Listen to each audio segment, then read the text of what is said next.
Olá, pessoal. Que a graça e a paz de Jesus esteja com todos nós. Nós estamos hoje aqui dando o nosso segundo passo de caminhada no Buscando Mais de Deus. No vídeo passado, nós falamos que para buscar mais de Deus, é importante que saibamos que Ele nos valoriza e que Ele quer estar conosco, que Ele aprecia a nossa companhia e que Ele reconhece o nosso verdadeiro valor.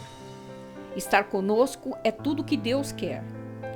É o plano dele desde o início dos tempos. Nós somos, sem dúvida nenhuma, os seres mais amados da sua criação. Mas e nós? Será que nós queremos realmente acompanhar Deus? Será que acreditamos que Ele pode ser o nosso companheiro de vida? Então hoje eu convido vocês a compartilhar uma reflexão em 2 versículos bíblicos. No Gênesis 1:1 e depois em Eclesiastes 3:11. E nós vamos refletir a respeito desses 2 versículos para responder a seguinte pergunta: podemos acreditar que Deus existe? Vamos então começar com Gênesis 1:1. E diz assim a palavra de Deus: no princípio, criou Deus os céus e a terra.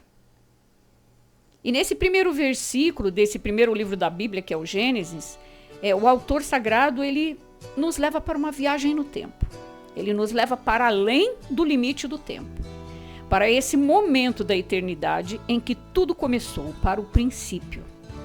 E ele fala que nesse momento, Deus criou o universo e tudo o que nele há. Esse versículo ele pode ser pequeno em tamanho, mas ele é cheio de significado. Há muito material aqui que nós podemos explorar, que nós podemos estudar. E eu confesso até a vocês que quando eu estudei o Gênesis, eu fiquei vários meses só nos 4 primeiros versículos.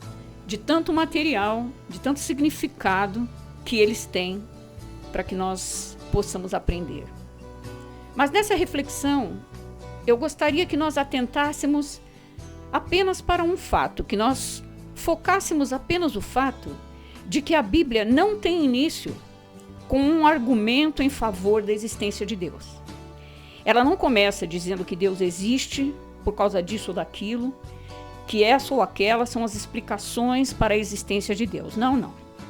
Ela já parte do pressuposto de que Deus existe sim e que Ele é o Criador de todas as coisas. Nós encontramos nesse primeiro versículo bíblico Deus em plena atividade, trabalhando, criando tudo. Na verdade, criar é o que Deus sabe fazer melhor, com certeza. E então, talvez, você que esteja me ouvindo nesse momento e que já tenha tido uma experiência pessoal com Deus, você me diga assim: não há necessidade de responder essa pergunta se Deus existe. Afinal, é óbvio que Ele existe. Para quem tem um relacionamento pessoal de proximidade com Deus, a resposta para essa pergunta é óbvia. Com certeza Deus existe, porque Ele já esteve presente em vários momentos da minha vida. Momentos difíceis em que eu não encontrava soluções, momentos difíceis em que eu precisava de respostas, momentos difíceis em que eu sentia uma grande solidão. Deus esteve lá, Ele estava comigo, Ele supriu as minhas necessidades. Então, quem tem um relacionamento íntimo assim com Deus, não precisa se perguntar com relação à existência ou não dEle, porque é óbvio que Ele existe. No entanto, nem todas as pessoas experimentam um relacionamento assim com Deus nesse momento. E talvez vocês que já conhecem Deus e que tem esse tipo de relacionamento com Ele, talvez vocês queiram compartilhar essa grande bênção com outras pessoas que, por um motivo ou outro, não acreditam que Ele exista ou que ainda tenham dúvidas a esse respeito. Então eu gostaria de dizer, em primeiro lugar, que ter dúvidas é humano e procurar respostas é direito de todos. Ajudar alguém a encontrar respostas é altamente louvável. E é essa justamente a proposta dessa nossa reflexão. É uma reflexão um pouco diferente da do vídeo anterior, mas que talvez possa cumprir o objetivo que é ajudá-los ou ajudar outras pessoas a buscar a Deus, dando o primeiro passo, que é acreditar que Ele existe. Então, eu peço que me perdoem por eu não ter o preparo que talvez vocês pudessem esperar de mim para abordar esse assunto. Afinal das contas, eu não tenho formação acadêmica em nenhuma ciência que possa me ajudar nessa empreitada. Mas como eu escrevi lá na descrição do canal, eu creio no agir e na orientação do Espírito Santo de Deus. Então eu deixo que Ele opere. E eu espero sempre que os ventos do Espírito Santo estejam soprando por aqui. E para suprir essa minha falta de preparo acadêmico, eu gostaria de deixar para vocês uma indicação que eu tenho a certeza que preencherá essa lacuna. É o livro O Ceticismo da Fé, do Dr. Rodrigo Silva. O Dr. Rodrigo Silva é formado em Teologia, Filosofia e Arqueologia. Talvez vocês já o conheçam. E eu considero uma excelente recomendação esse livro para todos aqueles que estão em busca de prerrogativas com as quais se sintam à vontade para embasar a sua crença em Deus. Esse livro é um livro inteligente, é um livro honesto, é um livro que consegue ser sincero sobre o assunto sem ser cansativo. Na verdade, eu li esse livro em aproximadamente 1 dia e meio e ele tem quase 600 páginas. Então, vocês podem ver como ele flui rapidamente, ele não é um livro cansativo, ele apresenta toda a argumentação de modo bem formal e bem humorado, ele quase como se fosse uma conversa entre o leitor e o autor. É muito recomendado, eu super recomendo, sem dúvida, para todos aqueles que são céticos, que duvidam, para aqueles que não têm certeza, ficam lá em cima do muro, os agnósticos, ou ainda para quem acha que Deus existe, mas que está distante de nós, que Ele nos criou e nos largou aqui à mercê das leis universais. E também, é claro, é indicado para todos os ateus.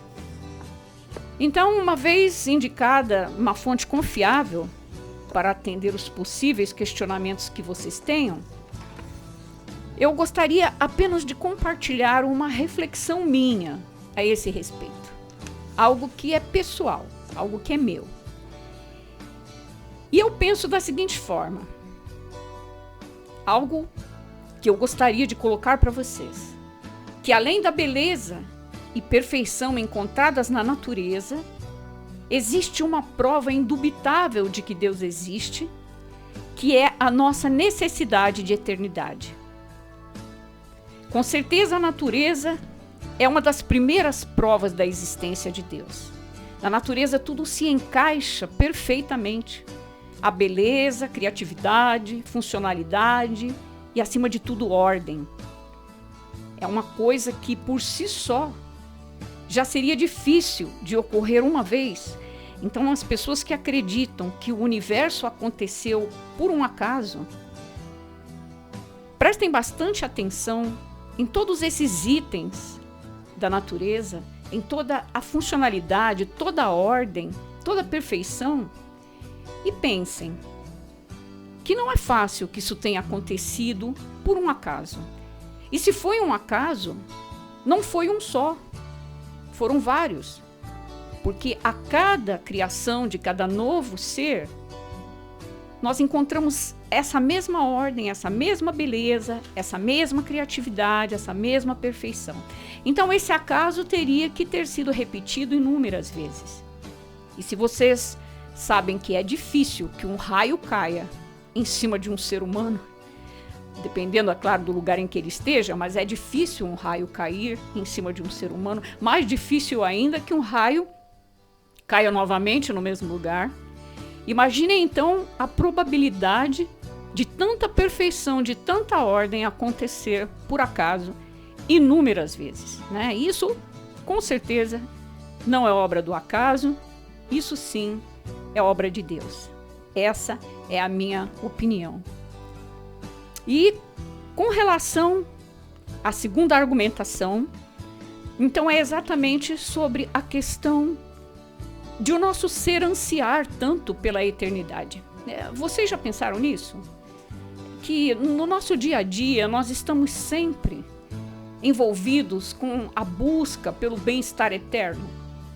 Que ninguém em estado normal deseja morrer ou deseja o fim da vida.